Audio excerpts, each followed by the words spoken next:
Welcome to the Roger Hughes Show. I'm the voice of the Hatters, Matt Musgrove, and I'm joined by Stetson head football coach Roger Hughes. And Coach Hughes, to be up front, this was not planned. Great outfit. Yeah, exactly. You know, I got the memo. Absolutely.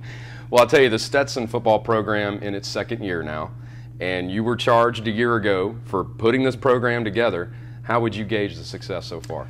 Well, you always want it to happen faster than what you can do it. As a coach, you're always impatient. You want to win every game, and that's just simply not possible. Sometimes you got to kind of reflect, turn around, look back at where you came. This building, for example, it was a sand pile and blueprints only 3 or 4 years ago. And so we went from a roster of nobody to we have 120 players on the team. We have a staff of 10. And in addition, we've added all the support staff as well. Well, we are sitting in the Stetson Athletic Training Center, and this facility houses multiple sports. So you can see physically the impact that this football program has had on the athletic department as a whole. Absolutely, and hopefully football can be that water that raises all boats. We've added a strength and conditioning coach, which they haven't had here before, a brand new weight room. We've expanded our academic support, and so we have more rooms and more time for study hall monitors. And we've also expanded our sports medicine staff, and that's going to give our student athletes better care and hopefully get them back into action when we need it going forward. So I think football has really done a great job of helping expand the ability of all sports to get better. And it's not just Stetson University that has experienced this impact of football. The community of DeLand as a whole has really embraced this organization. Absolutely, and the partnership, without the partnership of DeLand with Stetson, the whole project doesn't happen. And they were willing to kick in almost $4 million to redo Spec Martin. The community has done a great job of supporting us with buying season tickets, providing upfront seed money, so to speak, to get things off the ground. And so there's a great town-and-gown relationship between Stetson and DeLand, and it's great to be part of. Well, all right, Coach, we'll have a lot more coming up here on the Roger Hughes Show. We're going to take a look at the first 3 games of the season so far, and we're going to take a look at probably the most famous Hatter right now, and that's the Payne Train. Number 7, Donald Payne. He's something to see. You'll see all the highlights and more when we come back.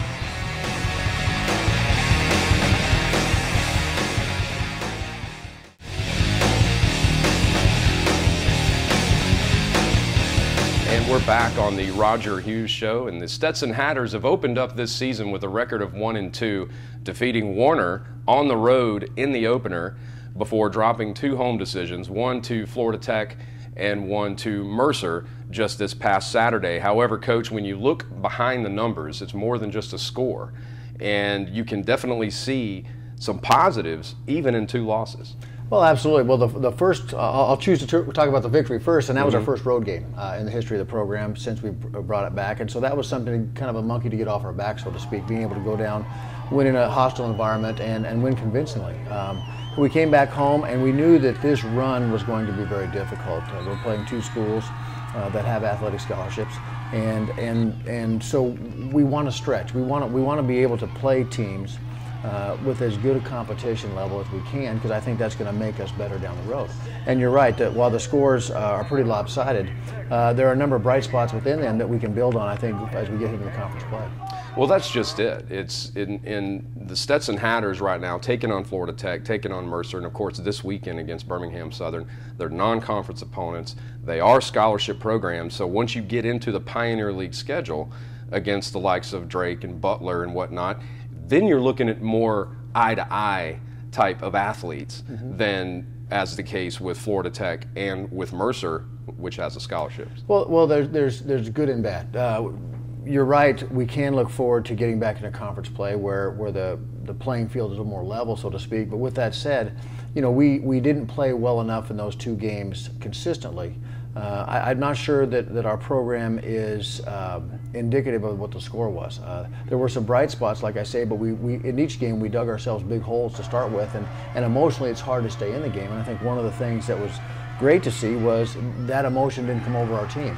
Even though we were down 3 or 4 scores, our guys were into it, our guys were fighting hard, and we're starting to get closer to that goal of playing the full 60 minutes of a game. One of the biggest bright spots of the year came in the opener against Warner with the special teams play. You did block 3 kicks. Donald Payne scooped one up and returned it for a touchdown. So special teams got off to a big start in the victory. That's a big key. And that's something we emphasize a lot, and something we have to be good in. until we get the manpower up front on both sides of the ball as our offensive and defensive line develop. We're going to have to get short fields via the special teams. We're going to have to make sure that we give the other opponent long fields to go down to help our defense out. And in that first game, it just clicked. I've never been part of a win where we blocked 3 punts and an extra point. And so we're very pleased with that effort. Now, of course, you came back into Spec Martin Stadium and dropped a home decision to Florida Tech, and you and I both felt the team came out a little bit flat, and we were both surprised about that. And when we had that conversation, I remember thinking, when you see the players come out, you're thinking home opener, you're thinking these guys are going to be jacked. And as a matter of fact, they came out a little bit flat. Why do you think that was? I wish I could put my finger on it. I think, I don't like to make excuses. I think possibly the fact there was a major monsoon just as we were warming up, and that may have taken a little bit of the crowd out of it. I know from the standpoint we didn't have as many people in the stands pregame as we normally do. And listen, that's like a 12th man for us. When that stadium is packed and it's rocking and people are getting into it, our guys feel that excitement and kind of feed off that energy. And I should have had them better prepared. Bottom line, we should have been sky high coming to that first one, and we were a little bit flat. And it was one of those things where we didn't really know what to expect. It was FIT's first game. We had no film from this year. We had some from last year, but they were a much different team this year from a personnel standpoint, as they'd had some transfers come in. And so I think part of it was just kind of facing the unknown a little bit. And part of that was, I think, the weather, and we just didn't come out and play with a lot of intensity and emotion. And then came Mercer this past Saturday. You had to face John Russ, who was the PFL Freshman of the Year last year, sophomore quarterback for Mercer, really an outstanding quarterback. And there were some positives in that Mercer game, and I actually came away very, very encouraged from watching the sensational 17-play, 84-yard drive that ate up 826. Talk a little bit about the mindset as Tentler started to lead the team down the field from deep in your own territory. What was your thinking as that drive started?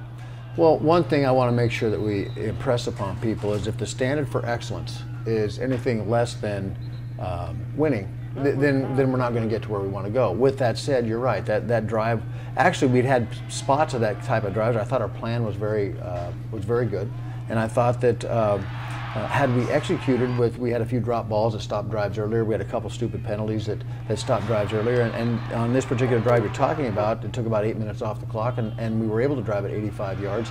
We weren't able to finish, and certainly that's not good enough. But with that said, it's getting better as the season goes along, and that's certainly one of our goals. Well, you did see some good running on that drive. You saw Ryan Tentler with some pinpoint mid-range passes and some critical third down conversions.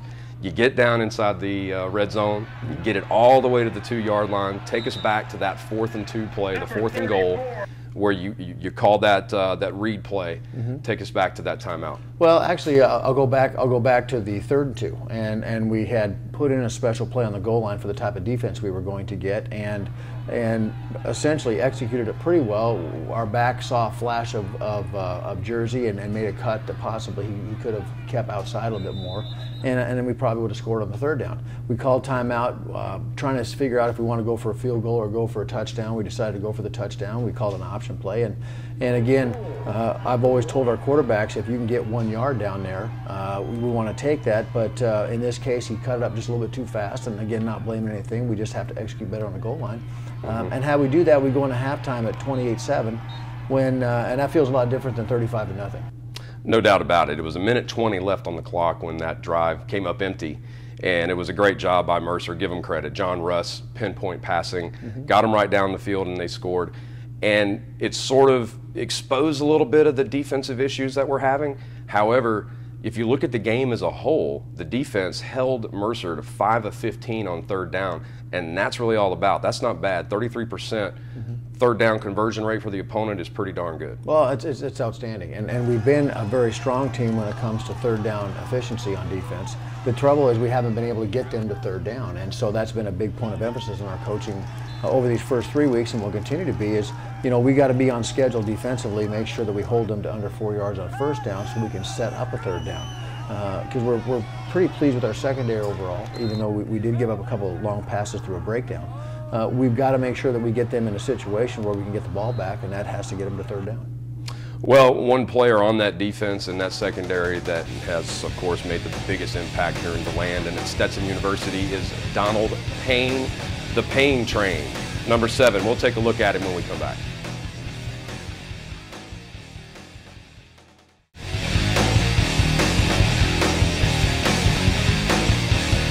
We're back here on the Roger Hughes Show, and it's a pleasure now to talk about one of my favorite football players at any level to watch, and that's the Payne Train, Donald Payne, number 7.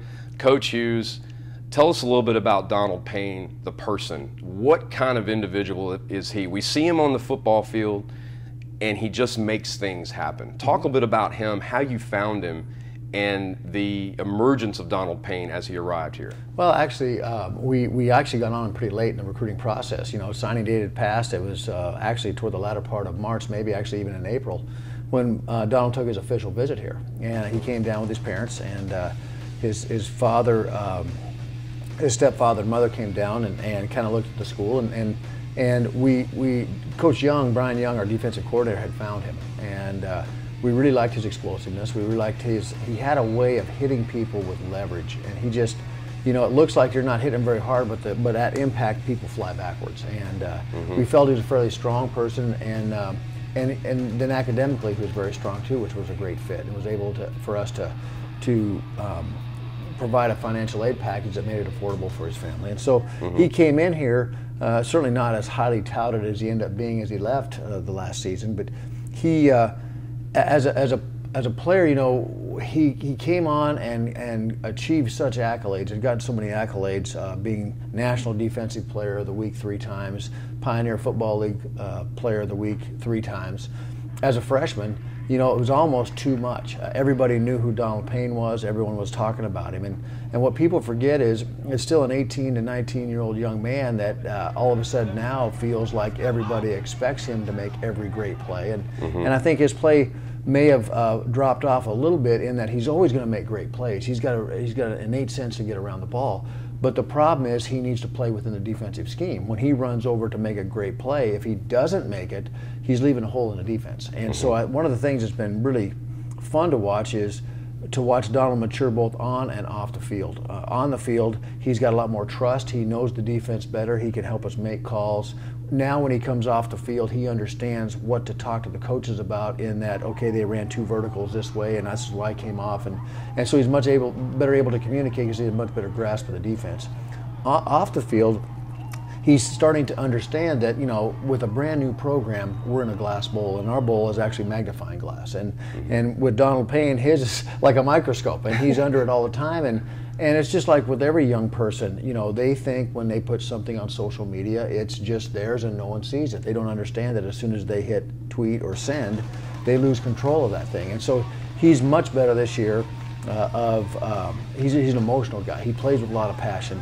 And so he's much better year of channeling that emotion the right way and not expressing frustration, because he's a highly competitive young man. And you know, when things don't go our way right now, as we're going through these bumps and bruises of getting the program started, you know, he gets frustrated. Right. And I can tell by the way you gush about him, you love him. And I tell you, and who wouldn't? I mean, the impact that he has on the defense as a leader, as a playmaker, he entertains the crowd, but he does so with an intensity that sort of draws the crowd in. He's not a showboat. He's never been one to really demonstrate out loud to the crowd on the field, look at me, but he does so with his play. Well, he does so with his play, and it's remarkable what his play achieves. I mean, usually, it's one thing to get a sack, but you know, in the Birmingham Southern game, or I'm sorry, in the first game against Warner last year, his first play of our delayed return was a fumble, a recovery, and a touchdown. So he's scoring on the defensive side of the ball. In our first game against Warner this year, he scoops up a block punt, runs it in for a touchdown. You know, he intercepts a pass. He's always around the ball, and so it's not just for him. He doesn't just make plays. He tends to make his plays. The plays that he makes are spectacular, and are game-changing type, are certainly emotional-changing types. And when you're coming in, flying at the quarterback, knocking him down, making the ball come out, and then scooping it up, people just gravitate toward that type of emotional play. And I have to ask this question because I get asked this by fans. The hairdo. okay, where he has the blonde going across the top. Now, when he was in high school was when Tyrann Mathieu, the honey badger at LSU, was getting popular, and he had the do, you know, with the mohawk, and everybody was sort of copying that. But now he's kind of adopted that and turned it into his own. And I think that's who he's modeling himself after with the honey badger, because it's the same position, was strong safety type outside linebacker, and similar size, and going against guys much larger than him, but still finding a way to make the play and make the spectacular play that he has. So there's no question, it's by design that he has his hair looking that way, and it's right after the honey badger. Now, one thing I noticed about Donald right off the bat, when you started fall camp this year, is he's about 220 pounds. He looks like a linebacker running around out there. I don't think he's lost any quickness, has he? Not to my knowledge, and you're right, he is much bigger, he's much stronger. He worked out with a personal trainer at home this summer, and it certainly shows on the field, and it shows on how when he makes contact with players, it's even more explosive than it was last year when he was here. Now, Donald, does he have any return experience? Just curious. Firing a question at you here about possibly, could we see Donald in the return game at all? I would not be opposed to putting him back there, because he's so good with the ball, and he's such a ball hawk to be around it, and he's so competitive. And he's touching the ball as much as a lot of people right now, the way he gets fumble recoveries, interceptions. No doubt. But again, when you put him back there as a returner, there's that risk of injury, because that also allows him to take that big hit that he's used to giving out. And while I wouldn't be opposed to putting him back here, I probably feel a bit better when he's on the sidelines on 4th down, if you know what I'm saying. Yeah, absolutely. I do understand, Coach. Well, I tell you, he's fun to watch, and he just seems to get better and better, and I think the best is yet to come for Donald Payne, and we'll see more of the Payne train this Saturday on the road at Birmingham Southern, and we're going to take a look at that game when we come back.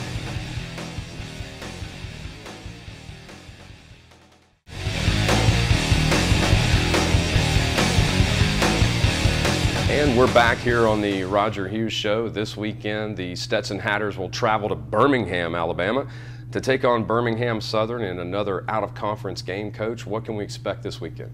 Well, I haven't seen much of them on film, but based on last year, you know, they're a very well-run, very well-renowned Division III program that does a great job of utilizing our athletes, not asking them to do things they can't do. Last year, the game was fairly close to the very end. A lot of points were scored. And I think, you know, this year we're expecting probably the same type of game. I know last year, I think our kids had come back from playing FIT at that time. We hadn't played Mercer last year, and really thought we lost a game. And so our kids were kind of still feeling the sting of that touchdown that had been called back, and probably didn't have quite the focus we needed to start the game. And then once the game started, we started to settle down a little bit, and then through the middle portion of the game, it's kind of like a prize fighter fight. Everybody exchanging blows, and we expect a very tough game. The other unique thing, when we travel on the road, we try to also get some opportunities for kids to experience the culture there. So the Alabama Sports Hall of Fame is right adjacent to our hotel down there, so we're going to take some time to get over there and let our kids kind of get a spirit about what Birmingham's all about. Well, the wonderful thing about playing these non-conference opponents is that you can take a little bit of a step up, or at least a step out of the PFL, play a little bit different styles than you're going to see in the PFL. How is this Birmingham Southern game going to prepare your team for conference play? Well, again, I think the playing high-level competition as much as you can is going to make us better. Baptism by fire, if that's what you want to call it. But it also exposes your weaknesses. And what happens is when you start the preseason, you play against each other so much because you've already done it for 15 practices in the spring. So you know your defense's weaknesses, you know your offense's weaknesses, but sometimes you don't know what your weaknesses are to other people. And when you play better people, your weaknesses, which you may feel are your strengths, actually get exposed. And so the nice thing about this run here that we're in is it gives us an opportunity to maybe try some new personnel, modify our scheme a little bit. Maybe we find that certain things we thought we'd be able to do, maybe our kids aren't quite ready to do that yet. And I think that's going on both sides of the ball. In addition, we're working on our kicking game, which kind of has left us a little bit here these last couple weeks, and we need to make sure that we get it back to where we were that first week at Warner, where we're blocking kicks and making sure we're executing PATs. Now you take a look at the Hatters program and the mindset of these players, and I think one thing illustrates where they've come, and how they're going to draw on the experience of these first 3 games as they go into Birmingham and then subsequently into conference play. And that's the 3rd down and the 4th down at the end of that 17-play drive. You didn't see it because you were focused on what's going on the field, but the entire team was behind you, just gathered into that tight little area, and every single one of them was paying attention to the action out there. That tells me that everybody is mentally into this ballgame. And that's great to hear. You're right. I don't get a chance to turn around very much during a game, and my focus is on what's going on the field. But that's great to hear, and it's also, I think, a reflection of how we finally have upperclassmen. Last year we had no upperclassmen that had ever been in an actual game, and so this year's sophomores, redshirt sophomores, have been around, and they're actually helping the younger kids, and they're helping us create the culture that, hey, everyone needs to be in every game. We need all 120 pulling together, and if you don't want to grab an oar and start rowing the boat, then you better get off the boat. And so I think that's improving as we go forward too. And those are the hidden things that the average fan may not see. Well, they look at scores, they look at statistics, but what they don't see is the type of culture you're trying to build to lay the foundation for a strong program years going forward. Well, the big catchphrase now in college football and really sports in general, started by Nick Saban at Alabama, is belief in the process. And it really does apply, and that's a great way to put it. It's an age-old philosophy that I think Coach Saban really capsulized with that believing in the process, but that's really what it is. You don't look at the scoreboard and see lopsided scores. You don't look into the won-loss column and see a 1-2 record. You look behind those numbers and you see the attitude that's developing from inside the team, and you're right, it's a matter of building a culture. It's not even changing a culture, it is building a culture, and that can be a tall task. Well, it's monumental sometimes, it feels like, but the nice thing, and one of the things that attracted me to this opportunity, was the fact that you didn't have to change a culture. You come in and everything can be positive and starts from day one. Now, the problem with that is you don't have any upperclassmen to teach these young guys what the culture is or should be. And so, and the other part with young people, you know, they're so tuned into the social media and their cell phones and everything. Half of our problem is just getting them to look up from their cell phone and pay attention to what's going on. So I think all that's part of the building process, and I think as kids, our players frankly did not know how to act on the sidelines because they had never been to a college game, and a lot of them are just watching the game because they've never been on the sidelines before of a Division I college game. So I think we're much farther along in that process. Clearly we need to improve on those things, and we need to also improve the leadership. That type of attitude carries over into practice. And you know, not everybody can be on the varsity level, not everyone can start, and so it requires those underclassmen and those younger players to run the teams, the scout teams of our opponents. And of course, the better their run and the faster their run, the better we're going to perform on Saturday. And they have to buy into the fact that that is important. It's as important as whoever catches the ball for the touchdown, or Donald Payne blocking a kick and run it in for a touchdown. Well, the Birmingham Southern game is the last non-conference game. Then you'll get into Pioneer Football League play. And you open up out of the gate pretty tough. You're going to have Butler here at home. Then we travel to San Diego and back home against Jacksonville. That's a pretty stout way to start conference play. Well, they're the perennial top 3 teams in the league. You know, Butler went to the playoffs last year, represented our league at the playoffs, and we felt, the nice thing is we felt when we went up there to play, you know, we really had some opportunities to actually beat them and win the game. We go out to San Diego. San Diego was slated to take that playoff game, and then some circumstances came up where they had to withdraw their name from it. So they're a perennial power within the league, and that all started back with Jim Harbaugh, and that's where he kind of got his head coaching start, and that program has flourished ever since he's been there. And then thirdly, you got Jacksonville, and Jacksonville is always at the top of the league. They have outstanding players, outstanding coaches, and it's kind of a natural geographical rivalry for us being here in Florida, and we're the only 2 teams in the Pioneer League from Florida. And so those 3 games are going to be tough, physical, emotional games, and so we've got a little gauntlet to go through here before we get into even the meat of the Pioneer schedule. Well, it's going to be exciting, to be sure. So make sure and get your tickets if you haven't already. But first, the Hatters this weekend on the road at Birmingham. We'll have more after this on the Roger Hughes Show.